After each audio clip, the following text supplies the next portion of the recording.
नाजरीन, आप देख रहे हैं फ़ख्र न्यूज़ और मैं हूं आपकी मेज़बान आसमा आसिफ। आइए नज़र डालते हैं आज की अहम खबरों पर। मुहाजिर कौमी मूवमेंट के जानिब से दावत वलीमा में अंजुमन ताजिरान कराची के वफद ने शिरकत की।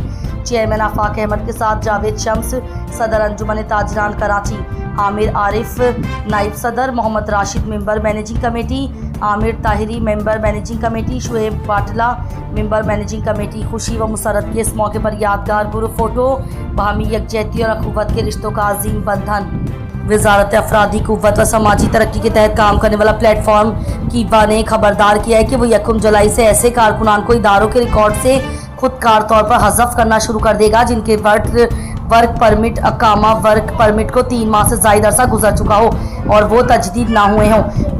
किवा के मुताबिक मंगल 30 जून आखिरी तारीख है जिस तक आजिरों को लाजमी तौर पर अपने ऐसे मुलाजमीन के वर्क परमिट की तजदीद या उनकी खिदमात की मुंतकली करना मुमकिन होगी। उसके बाद किसी भी ताख़ीर की सूरत में कार्रवाई अमल में लाई जाएगी। अगर किसी कारकुन का वर्क परमिट 3 माह से ज़्यादा अरसे तक गैर फाल रहे तो उसे खुदकार तौर पर मुतालिका इदारे के रिकॉर्ड से हटा दिया जाएगा। ताहम इस दौरान तमाम माली जिम्मेदारियाँ वाजबात आजिर पर बरकरार रहेंगे जो मुलाजमत के दौरान गैर मजाज हैसियत में जमा होंगे।